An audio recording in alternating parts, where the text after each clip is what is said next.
Un couple a été retrouvé sans vie cette nuit dans sa résidence de l'avenue Bienvenue à Brossard, sur la Rive-Sud. C'est un membre de la famille qui a contacté les secours peu avant 1 heure ce matin. L'homme de 56 ans et la femme de 54 ans présentaient des blessures possiblement créées par arme blanche. La thèse de l'homicide suivie d'un suicide dans un contexte de violence conjugale n'est pas écartée. Les policiers auraient répondu à plusieurs appels à cette même adresse auparavant, selon des voisins. Et on poursuit la discussion avec Louise Riendeau du regroupement des maisons pour femmes victimes de violences conjugales. Bonsoir, Madame Riendeau. Bonsoir. C'est rarement une bonne nouvelle quand on se parle, hein? Non. Déjà un début d'année très, très difficile pour les femmes au Québec. 5 présumées victimes de féminicide. En plus de cette autre femme retrouvée sans vie, d'emblée, vos réactions? Ben, écoutez, c'est toujours très troublant et chaque fois, on se dit qu'est-ce qu'on n'a pas vu, qu'est-ce qu'on aurait pu faire effectivement pour prévenir un tel décès parce que les morts en contexte de violence conjugale sont souvent des décès qui sont prévisibles, pour lesquels il y avait des signes avant-coureurs et que malheureusement, personne n'a signalé. Ouais.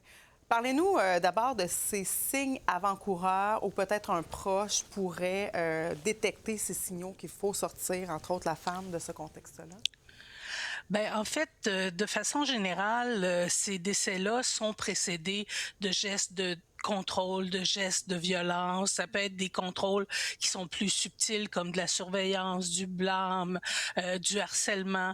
Et ça peut aussi être des gestes de violence. Mais vous parlez, qu'est-ce que les proches peuvent faire?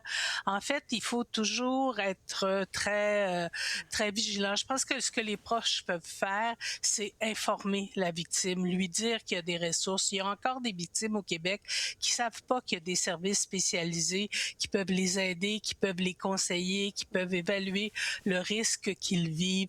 Il faut pas pousser une victime à quitter le conjoint. Parmi les décès qu'on a connus en ce début d'année, il y en a plusieurs qui étaient autour d'une séparation.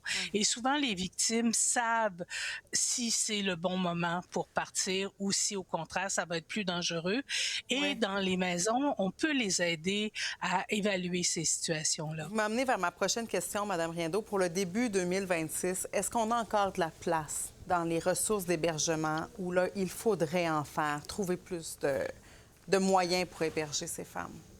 Il faut certainement donner les moyens aux maisons pour être capable de conseiller plus de femmes, être capable de recevoir plus de femmes. Mais les maisons, 24 heures par jour, 7 jours par semaine, répondent aux appels téléphoniques qu'ils reçoivent.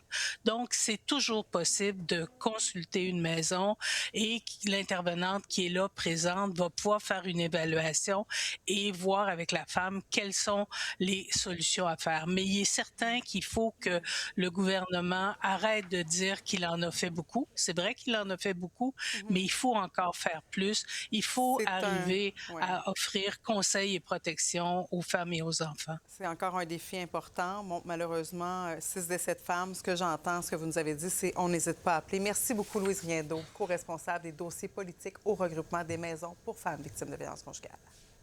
Bonne soirée. Bonne soirée à vous aussi.